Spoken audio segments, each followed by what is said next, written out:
السلام علیکم ورحمۃ اللہ۔ دوستو، آپ دیکھ رہے ہیں حکمت کی دنیا۔ آج میں آپ دوستوں کے سامنے ایک ایسا نسخہ بتانے جا رہا ہوں جو مختصر ہے اور پر اثر ہے۔ وہ نسخہ ہے نامردی کیا ہے۔ اس میں بہت سے لوگ بہت زیادہ کشمکش میں ہیں۔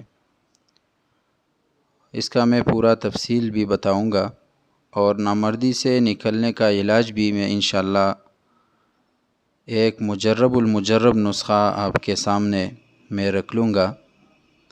یہ وہ نسخہ ہے جو بزرگوں کے سینے سے وہ پشت در پشت منتقل ہو کر یہاں میں آپ کے سامنے وہ پیش کروں گا۔ نامردی کے شکار شخص کے عضوی تناسل میں یا تو سختی سرے سے پیدا ہی نہیں ہوتی، یا اگر عضوی تناسل میں سختی پیدا ہو بھی جائے تو وہ انٹرکورس یعنی جماع کے دوران ختم ہو جاتی ہے۔ نامردی عموماً بڑھاپے میں پیدا ہوتی ہے، لیکن جوان مرد بھی اس مرض میں مبتلا ہوتے ہیں۔ کئی دفعہ آپ لوگوں نے وہ دیکھ بھی لیا ہوگا، لیکن 80% نوجوان جو ہے وہ نفسیاتی، اور 20% نوجوان یہ ہارمون کی کمی کی وجہ سے وہ نامردی میں مبتلا ہوتے ہیں۔ اور آج کل تو نفسیات وہ نوجوانوں میں نفسیاتی بیماریاں وہ بہت زیادہ پائی جاتی ہے۔ تو یہ تھا نامردی کی وہ تعریف۔ اس کا علاج دوستوں میں آپ کو وہ نسخہ بتانے جا رہا ہوں جو بہت مختصر بھی ہے، پر اثر بھی ہے۔ اس پہ زیادہ پیسے بھی نہیں لگ سکتی، اور علاج یہ مجرب علاج ہے۔ کوئی حکیم کی، کوئی وہ ڈاکٹر کی، کوئی معالج اور طبیب کی ضرورت نہیں ہے۔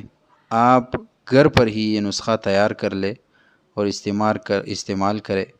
انشاءاللہ یہ نسخہ مردانہ طاقت کے لیے بھی یہ مجرب ہے، اور نامردی کے لیے تو ہے ہی۔ علاج یہ ہے، نسخہ یہ ہے: کلونجی 60 گرام، کلونجی 60 گرام، عقرقرہ 60 گرام، مصری 60 گرام۔ اگر مصری نہ ہو تو اس کی جگہ آپ چینی بھی استعمال کر سکتے۔ اور یہ اس کا طریقہ استعمال یہ ہے کہ ان تینوں کو اچھی طرح پیس لے، اور 60 گرام تخم ریحان کو الگ پیس کر شامل کر لے۔ 60 گرام تخم ریحان یہ الگ پیسنا ہے، اور پھر اس میں شامل کرنا ہے، اور آدھا چمچ رات کو دودھ کے ساتھ 20 دن وہ استعمال کرے۔ انشاءاللہ آپ دیکھ لیں گے کہ اس کا اثر کیسا ہے، پھر مجھے بتا دے۔ اب مجھے اپنی دعاؤں میں یاد رکھیے، اور یہ حکمت کی دنیا چینل کو سبسکرائب کرے اور بیل آئیکن کو دبائے۔